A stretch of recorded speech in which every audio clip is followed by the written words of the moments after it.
And when we were discussing topics for this month, I was just going through a full month after having my daughter. So being the single dad for a month. So that's your recovery. That's what led to this. But honestly, when I started thinking about this, part of the I would also reflect back when on our speakers little chat that we have when we're discussing topics and everything else. There's sometimes there'd be these little like Levia, God bless her and everything else. She sent a message a few months ago back where it's just like, I'm burning out. I'm doing so much. I need help. She needed to do her own recovery. And so that's kind of what I was leaning to. There's some of the things I was starting to catch on. It was like not so much like burning out, both physically, mentally, emotionally, but then as we go into it, spiritually as well. Because what happens in one applies to the other. As we've learned through Spiritism, we do realize that our thoughts impact our physical bodies and vice versa.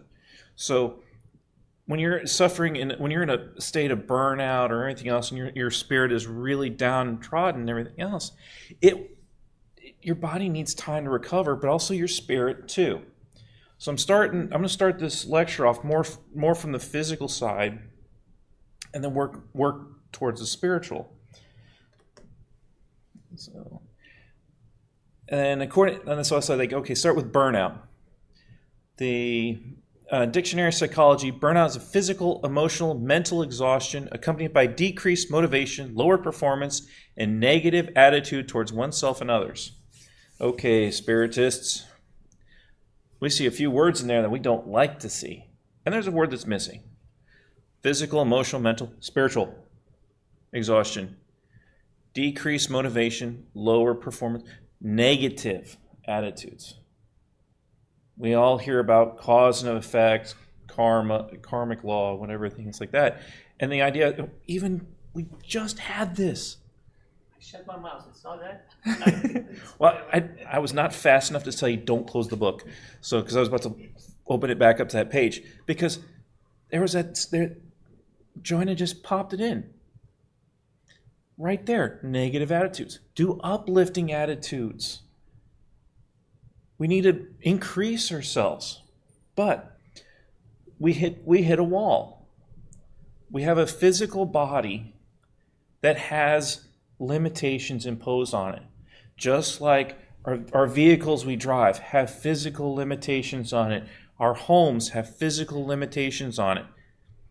Everything around us in the physical world has limitations built into it. So, and a lot of us get into this mindset that we can do everything, or we get in this position. It's like, hey, special circumstance, everything else. I really need to get this done. I'm going to just put everything aside, dump the reserves in, and just go for it. And you start to see these people that they do it for too long, and this is when they start to suffer this burnout. And we see this. And I say, so this one's this lecture is probably built towards people that are workers of the house and everything else, the volunteers, that maybe take on too much. And this is even for myself too, because this is I was literally going over this one probably right before I started doing the research for this. I was sitting here saying, I'm going here, I'm going there, I'm doing this, and there was for a second there, I was like, I had to write down all my plans, all my engagements for the next 2 months. Because I was like, I didn't realize that I'm supposed to be in Miami on a particular weekend, and then the following weekend I'm up there in Portland for the symposium. So I was like, I totally forgot about that one in Miami. And I'm like, oh, I'm glad someone reminded me of it. So I wrote it down and everything else. I wrote it on my whiteboard. So it's like I started writing it in places. Well, that's because I was like lowering my performance. I was forgetting stuff. And I was like, I just had my daughter and I came home, and like the first week after my daughter went back to her mom, I don't think I cleaned anything in that apartment. I was just so exhausted. So it's like all her toys are still all over the place, and I think the only thing I cleaned up was the food, because you obviously need to clean that up. But I was like, there's so much of her stuff was just there, and I just like, I don't have the strength. I don't have the strength. So I had to wait and kind of do a little bit of a recovery. So, but here, signs of the burnout. Forgetfulness, difficulty concentrating. Well, I had that. Fatigue, definitely had that. Feelings of negativism and cynicism. I was like, oh, I'm never going to get through this. Those are bad thoughts. Again, Happy Life just says that's bad. Uplifting thoughts. Difficulty maintaining relationships, being present with loved ones, frustration, and irritability in coworkers. By the end of that month, I knew I had that irritability. I'm like sitting here, especially a single dad. And this is me, single dad, so I assume single moms has the exact same situation too. Or even if you're still in a couple and one's away for a period of time on a business trip or whatever, visiting family and everything else, and they're alone taking care of the kids, even for a week, that hits that mental battery a little bit harder, and it makes it to the point where things are complicated. It was a strange comment to get towards the end of that month when someone came up to me and says, hey, you need to take better care of your daughter. She needs love and attention. I'm like sitting here. I just spent a whole month with my daughter giving her love and attention, and you're telling me I'm not giving her love and attention? So I was like, I'm like sitting here, what the heck? Then I started coming back to this when I was researching this. I was like saying, well, is it possible because by the time this person saw me, I was like toward the end of that month, my irritability was kind of high. So it was easy for me to get irritable. So I wasn't truly giving love and attention to my daughter. I thought I was, but I wasn't, because my tank was low. You cannot be able to do that. Exactly. And so I'm like sitting here, and I had no one to rely on. It's just me. It's like I know when I was with her, there was a couple times that there was a few things where something went wrong, where I end up overreacting. One of the times I needed a nap. I came home. I was so exhausted, tired. I went down. I lay down on my bed. Took a nap, and I had my phone, and I just rested it on my chest. Well, that's a military trick. We used to put the radio on our chest, so we would hear it vibrate or everything else if there was a call in or a message. Well, these phones vibrate too. I have it set up to vibrate. So if my phone rings, I can feel it on my chest and it wakes me up. My daughter comes in and she sees the phone on my chest. She goes and lightly tries to pick it up, but I feel it coming off my chest, and I'm out of it. So I think someone's trying to steal it. I launch up and I grab my daughter and I grab her arm real hard. Scares her to death. She leaves and cries and everything else. And it didn't take me long to realize it was my daughter and everything else, but not in that moment, that split second moment where I did that total reaction. It wasn't this that was working. It was like the rest of the body, the muscle memory and everything else. So after I cleared the fog, I went and talked to her and sat down with her, and I told her, it's like, I do this for a reason. I can feel the phone ring, and it wakes me up. And I'm conditioned, I'm trained myself to feel it. So I apologized to her. She got some ice cream. She always loves to get the ice cream and little extra attention as an apology to her. And I did. I apologized to her profusely. But it was one of those moments where she's been away from me for months. Like I only get her for this, like that's my big block is summer. I get her for this year I got her for a month.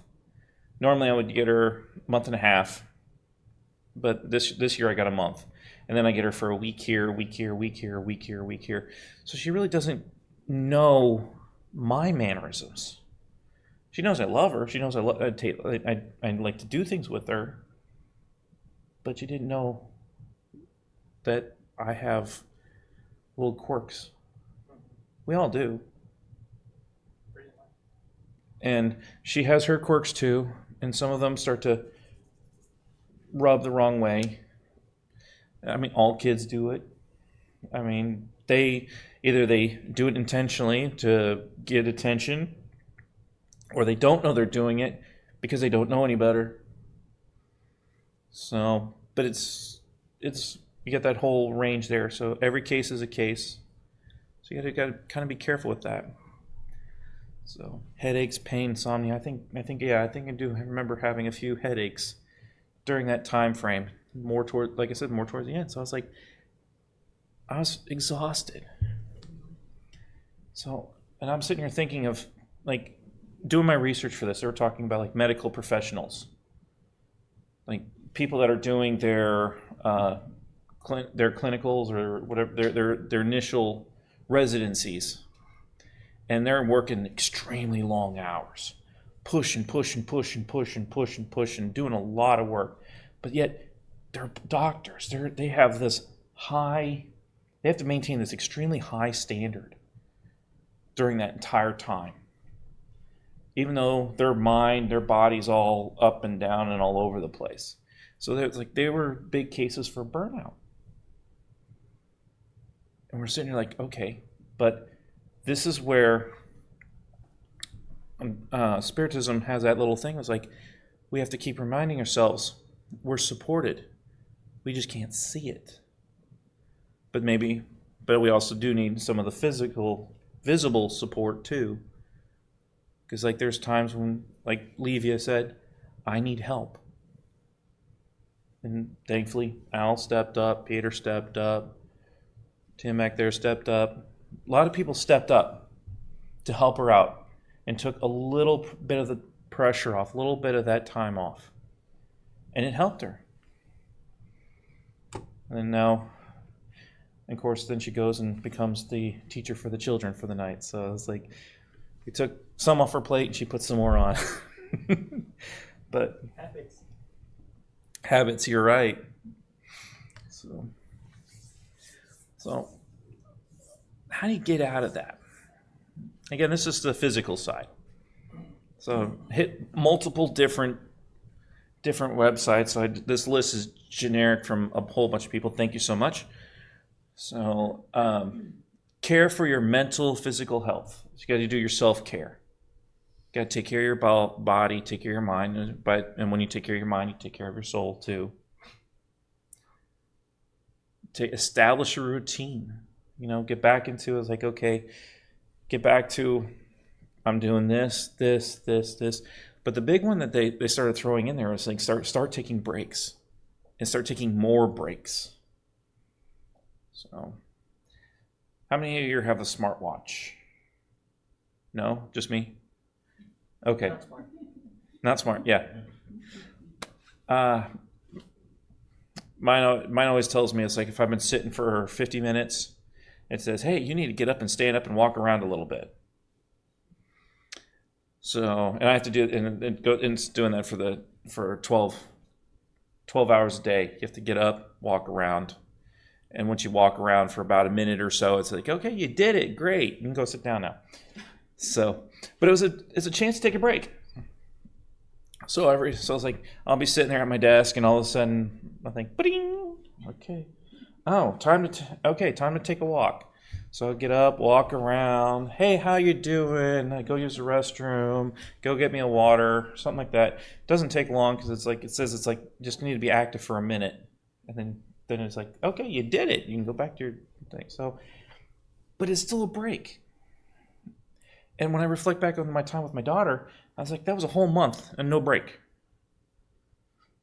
I was like that was maybe one of those few times where they says like, okay, I kind of see it when there's a reason to go to grandma and grandpa's house.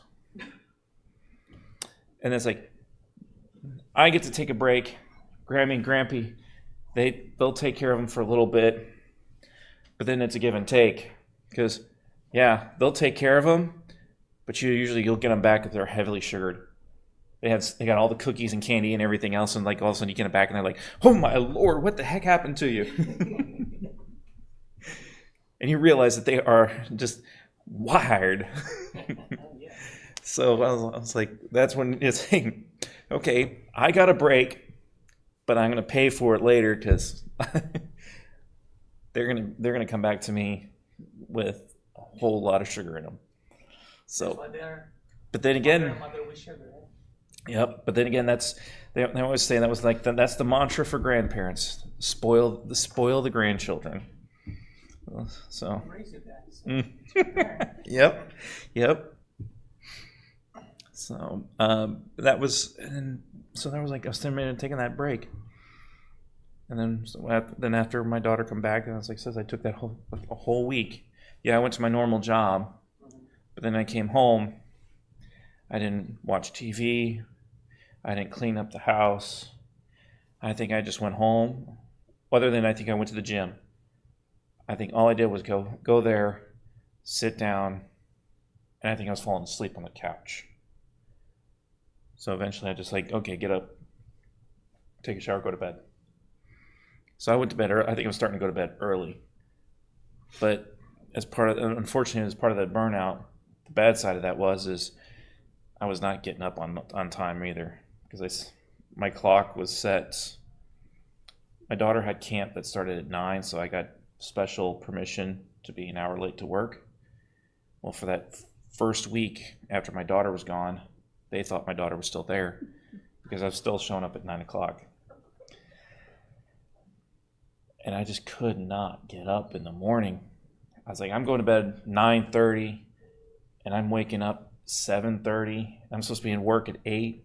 And I'm like dragging. And it was burnout. Disconnect from electronic devices, stressors.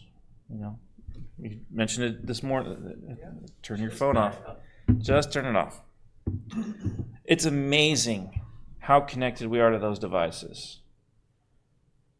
I was in a weird, off-topic little subject when you were sitting here thinking about it, just how connected we are to those phones or smartwatch or anything, all these electronic devices.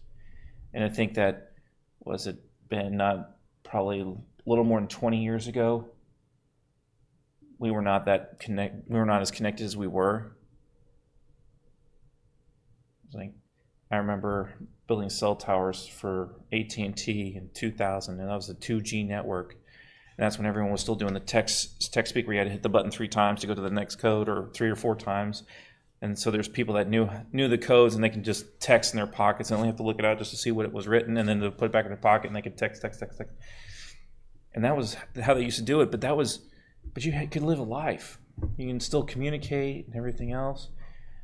I mean, I know I had a Nextel phone with the quick connect, the walkie-talkie feature. Boy, that thing used to drive me nuts. And I can distinctly remember throwing my phone twice out into the field. So I'm sitting here building the cell tower, and I no. I'm like, oh, come on. And I'd throw it. Of course, I had to go find it later. But since I was in construction, everything was, well, with the exception of the Motorola's, the flip phones didn't work that great, but didn't take long. They were built like a brick until you got that hinge, and then after a while, then they were like very flimsy. I could sit there and I was like, okay. So that's one of the better things why I go the candy bar or cell phone brick ones. I'm not even thrilled about the foldables. So reevaluate goals and values. Mindfulness. Now we're getting back into our spiritism. When we do our meditations, the vibrations that we'll do at the end of the lecture. So we get that time to be calm, reflect, recenter. To do the breathe, just doing basic breathing, something to do that. Take control of your life. Delegate. As I mentioned before, Levi needed help, so we delegated. And establish boundaries.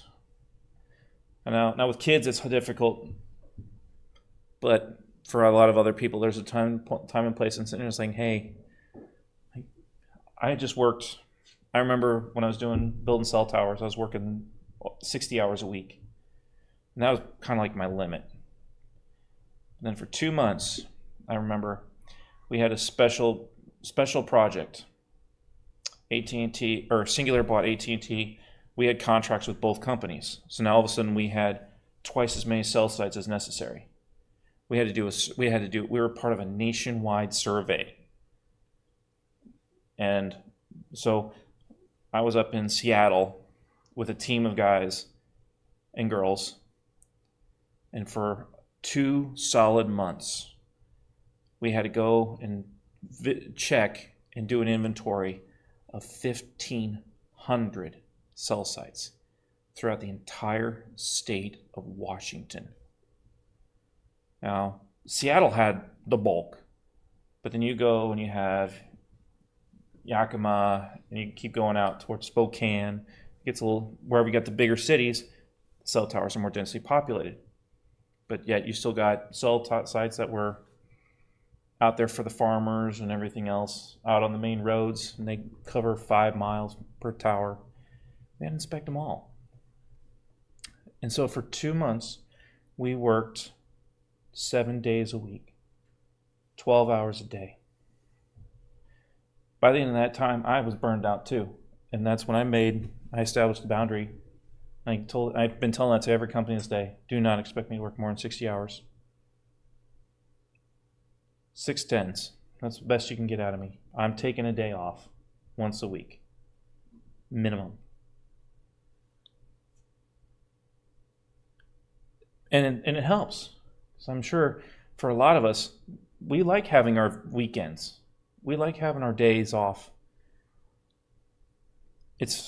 And when, like I said, people that take these vacations, they come back and they need a vacation from the vacation. Because they maximize that whole vacation time, not realizing that they're going to come back from the vacation. They almost need a day or two of absolutely nothing, a break. Even because the vacation becomes work in a way. It's unique, it's special, but it's also still work. We took my daughter for 3 days to Disney. And we had to sit there and plan our days. We had to make sure, we're going to go to this park. We had park hoppers, so we got this park until 2. Then we're hopping out. Then we're going to go to this other park, but we're going to take a break at this time. I mean, we're scheduling vacation. We're scheduling where we're going to eat. We're scheduling this. And then, of course, we have my daughter, 9 years old, in this lovely weather we're having here in Florida. She can't even go 50 feet without starting to melt. So we're like, okay, here, drink water. It's not cold.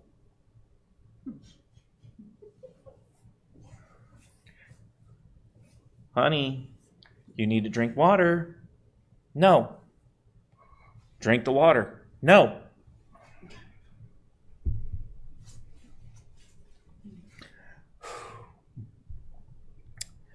What will it take for you to drink something? Because you are hot. You are red. It's got to be cold. Oh. All right. We would go and get a cold beverage. And then we learned, yeah, she'll drink it when it's cold. But as soon as it stops sweating, as soon as a bottle of water stops sweating, nope, won't touch it ever again. I'm like, oh God. Thankfully, I'm drinking all the water. That whenever she doesn't drink, I'm drinking it. So I'm well hydrated and everything else. I got my good shoes on. I do construction, so I got a little bit of heat tolerance. So I'm fine. My grandfather, not so good, not so much. Piper, not so much. We kind of knew that with Piper. But my grandfather, it's like his feet were sore and everything else. He wasn't used to the heat, everything else. And yet, for me, I'm like sitting here like, let's go, let's keep going. But then again, I planned. And you weren't hitting my boundaries, but I was hitting theirs. So they were burning out within a day, but I had to take care of them. So the hobby, burnout, learning something new, breaking the trends, kind of helps break the monotony. I was telling Peter before my sabbatical with my daughter that I was like, I'm looking at possibly getting into podcasting. So I got a camera, not as good as the one we're using here. I got a microphone, none of that. Don't have a green screen yet. I don't have a good light system yet. But I says I'll try that. And I was talking to him about it, and he was like, but then also says like, what about public speaking? Besides this. So he was telling me, helping me, giving some tips and things. So I was like, that might be something new. It's different. I learned new skills all along through life.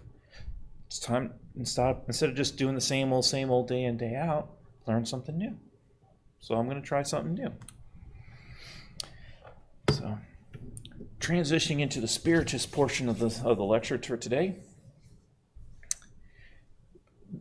Within the doctrine itself, whenever it talks about rest, it usually talks about the rest a spirit undergoes after death. But I did find question 682 that related to the rest of the physical body. It's kind of strange. It was like, for all the amount, like when I typed in rest in the search terms, this is the only one I could find within the doctrine itself. Not the medium's book, not heaven and hell, Genesis, gospel, just this. Since rest is needed after labor, isn't rest therefore a law of nature? Absolutely. Rest serves to restore the strength of the body. It is also needed to give a little more freedom to the intelligence to raise itself above matter. When I sat down and thought about it, within Spiritism, those that do the mediumistic studies, the more kind of like those that are a bit more involved, there's a big emphasis on making sure they go home and get a good night's sleep. Go home, go to bed, don't stay up late. When I did it up in New Jersey, they would say, we would do the mediumistic meeting, and I says, okay, that was part 1. Go home, go to bed. There's part 2. Boy, were they right on that one. I'm not going to go into too many details, but I was going to say, after I joined Spiritism, I stopped having dreams, except on those nights when I worked in the mediumistic meetings. I would have very vivid dreams during those nights. I'd be waking up out of a dead sweat. I think one of the times I do remember doing one I will mention was I did a spirit rescue that I can remember it in my dream. So I'm sitting there. I got pulled out of my body, helping the spirits. We were doing something out there. And I just remember we were doing a rescue. We were rescuing some spirit, but it was trapped in a bog. And I could feel my spirit sinking into this muck, well up to my thighs. It's like you're trudging through mud and muck. And I do remember myself saying that I can go and do it. I got a physical body, everything else. I can't get trapped. So we went there. I remember pulling the spirit out, giving it to the rescue team, the spirit rescue team. No idea who they were or anything else. All I know is I handed it up to them. And as I was handing them up, I was starting to get pushed down into the muck more where I couldn't get out. Well, as anyone who's read Nossalar, Andre Louise, and everything else, they all know about the little civil cord that sits in the back of our head that we can ties our spirit to our bodies. So I did the old ding ding. I pulled myself back in. And that's what woke me up. So I just basically told myself, wake myself up. It recalled my spirit right back to this body. But I gave me the chance to have that lucid memory that I can remember to this day. But that was because I was resting. My physical body was resting. My spirit was working. But I was also not in a state of burnout. I was capable of doing the work. And that's where we're starting to, that's why it says like rest, restore the strength of the body. So I see Al over here. He's slowly resting here too. Busy day. So. But like it says, recover the strength and give them freedom. For those that have read the doctrine, they do realize that when the spirit disconnects, and it can usually go and do like a school or a class or something like that, or it can get reminded of its mission or something like that. So you kind of get that feeling like you learned something, or you felt like you. They always say like sleep on it. If you have something bothering you, or you don't know an answer to a question, go ahead and sleep on it. Maybe you'll get the answer in the morning. Well, you could be through the spirits, or just the fact that you're letting your body rest, recuperate, and recover. And next thing you know is this where the gears may have been slipping a little bit before. You had time to rest, recover, the body did its maintenance, and now everything's clicking into place, and now you're a well-performing machine again.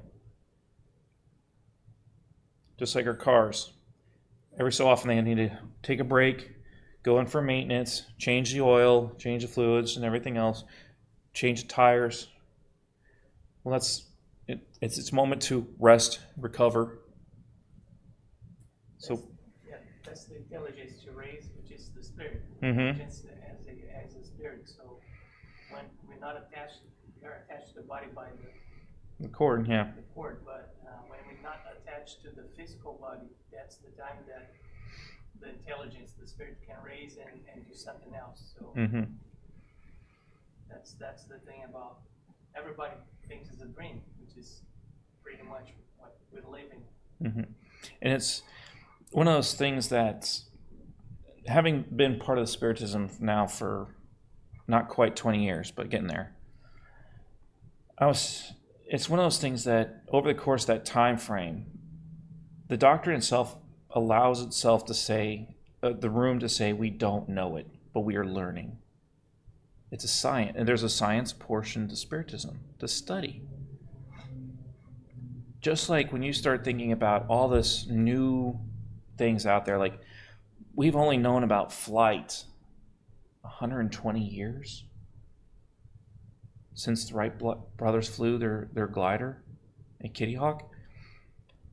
Imagine, and look, and that was just a glider, canvas, wood, rudimentary die-cast engine.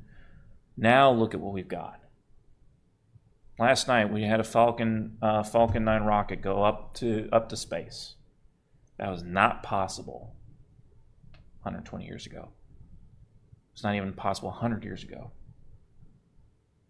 So we were learning new sciences. The atom, World War II, and then with the nuclear age, or brought about the atomic age. We're still learning about the power, quantum mechanics, what the atom is, what the atom is not, the subatomic particles, all kinds of stuff. We're still learning about the ocean. And yet, when you look at spirit science, it's just kind of like the wind. We can't see the wind. We see the effects of the wind. But we also can do things with the wind. We haven't yet learned how to sail with the spirits. We're like the people that used to just row their boats, not realizing if they laid a sail, the wind would carry them. We're still at that very, very beginning time of Spiritism. Even though the doctrine's 150, 170 years old, we're still at the very beginning learning what the Spirit is capable of. Now, doing all this additional reading, it's one of those things that says things will be brought to our attention. Our minds will be opened more and more as time progresses.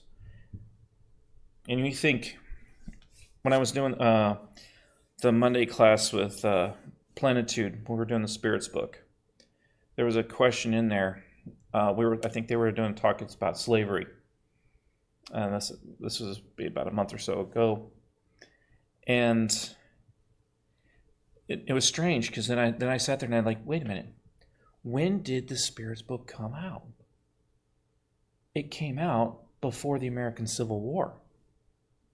So slavery was still the prevalent thing at the time around the world. And it wasn't until after the Spirits book was released that the world was shaken up and the bonds of slavery had started to break. Slavery was removed from the United States through violent means, unfortunately. But it started a cascade, and you started seeing that around the world, for the most part, slavery does not exist. Not legally. Not legally. But brings it up another point. It was made illegal when it used to be legal. Look at how much has changed in that time frame. And then you keep going on. It's like this is, we're talking about atoms and the quarks and everything else. Humanity has been able to better understand more abstract terms, more abstract things in the last century, so maybe even 2 centuries, because you got abstract terms in the doctrine itself. Even my favorite one, question 1. What is God? The supreme intelligence, the first cause of all things. That's an abstract. Describing an abstract. God is an abstract for the most part. It's not the painting that we see on the Sistine Chapel. It's not an old man or anything else. That was just something that was brought up because we couldn't, at the time, comprehend an abstract term. Still can't. So humanity is slowly, ever so slowly, beginning to learn about abstract terms and abstract concepts and everything else. You can go the whole thing with economy, money, Bitcoin, and all the cryptocurrencies. There's a lot of things that go abstract. Even looking at abstract art. But we're starting as a human society, we're able to begin to understand these abstract terms. Even rest and recovery. We're finding out rest and recovery. It's not tangible. You can't measure when a person is fully rested. You have indicators. You have general ideas. It's still an abstract concept. I think I'm still seeing things out there like a lot of the big ones I'm reading recently popping up on social media now is like, especially here in the United States, where there's a lot of talk about men who have been repressing their emotions for a generation or two, and they're coming up to these people that are finding out that there's all these men out there that have bottled their emotions. And because they've been bottling their emotions, it's a stressor, internal stressor. They have no one to go to talk about it. I'm just mentioning that that was out there. But that was like, they're having the discussion now of saying, where it was saying like, be a man, just take it and everything else, leaves a scar, leaves a consequence. And that was never addressed. And we're finding out, so many years later, that those consequences have come home to roost. It's causing suicide, it's causing breakdowns in relationships, all that sort of stuff. Actually alters your DNA. And it passes on a couple generations. Yep. And it's so like they're finally starting to address and saying, hey, wait a minute. We've been pushing so hard to say women are always in touch with their emotions, men should never be in touch, and they should be stoic, they should be cold, and everything else. And we're finding out that's not true. They're human beings. Just because one's male, one's female, they still have a human soul, human spirit, emotions, the whole gambit. And that's why I like to say that burnout.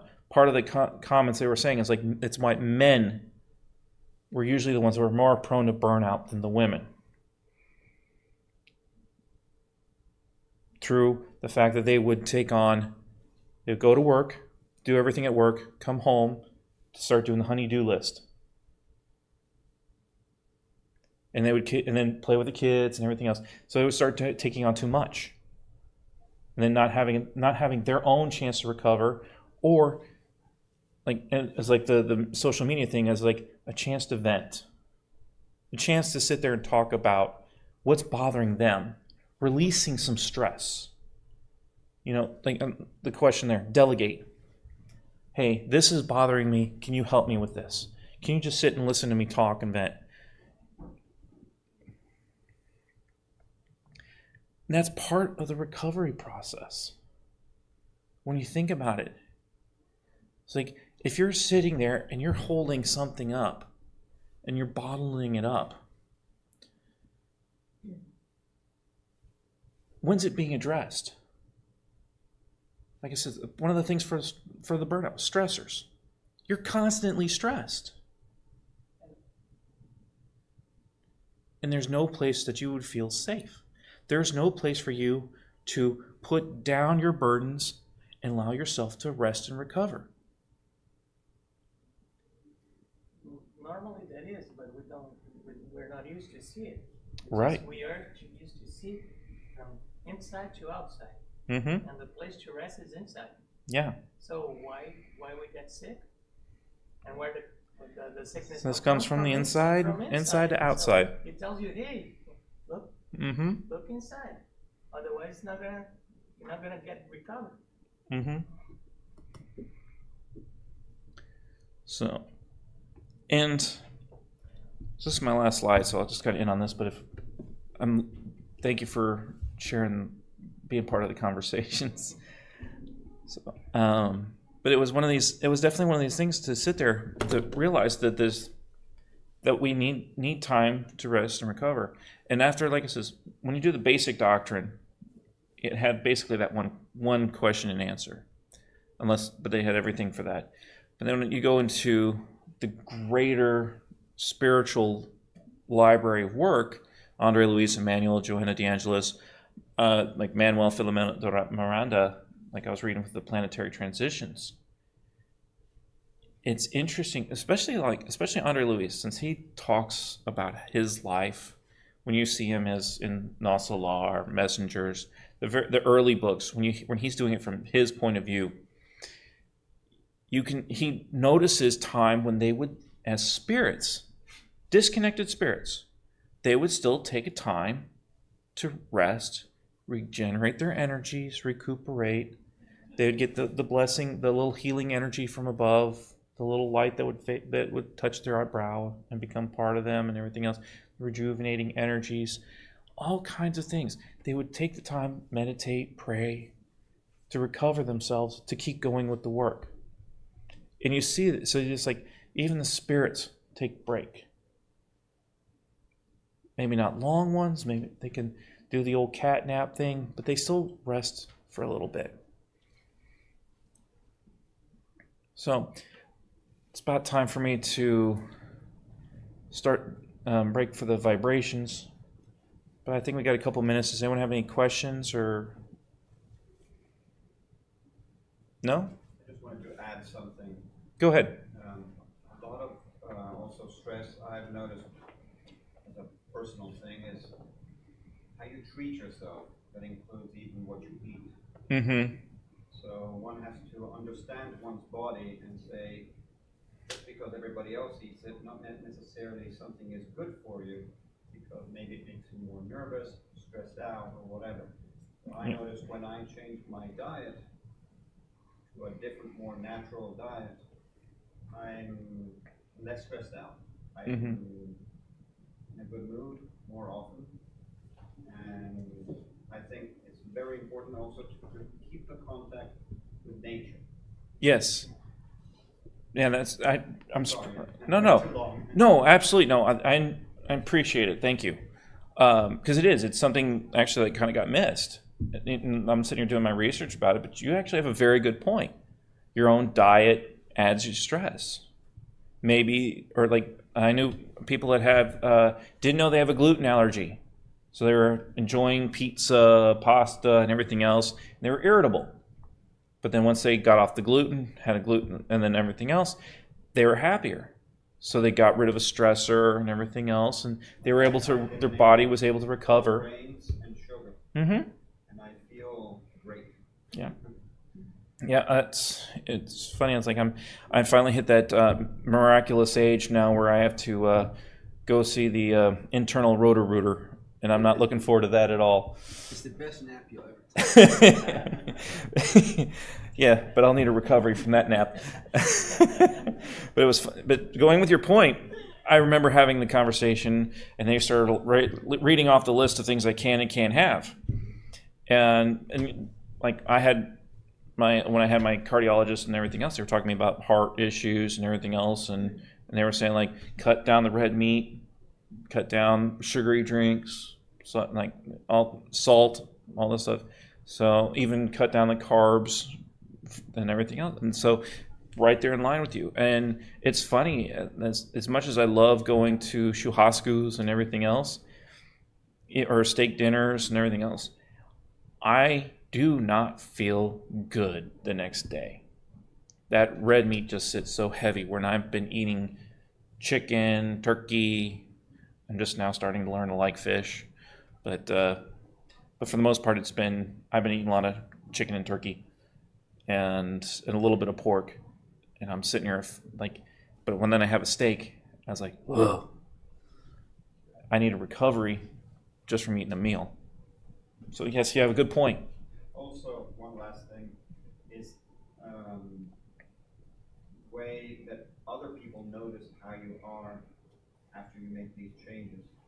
Mm-hmm. The people my family, for example, I'm a lot calmer. I don't get uptight over useless, superficial things. You know, No, I that's mean, you don't like the pen that is sitting here, and you start getting nervous now. yep. No big deal. I know. Well, heck, even me, like for me, that the most people can see the impacts of me once I joined Spiritism, especially when I learned about the law of cause and effect, the karmic law, and everything else. And I was like, or even like happy life. Once I realized that it's like it's not good to dwell on negative thoughts. I mean, growing up, I used to hold grudges and everything else, and it's like I used to be resentful and things like this. And it didn't benefit me at all. If anything, it added more stress in my life. That was one of the few things I loved about the military. Military gave me a lot of things to be resentful for, a lot of things to hold grudges for. Eventually got to the point where it's like I couldn't keep track of it all. And you know what? I said, like, screw it. Dump it all. And wow. Then I started focusing on, as they always say in the military, just focus on, or even the serenity prayer. Just focus on the things you can change. And forget the rest. So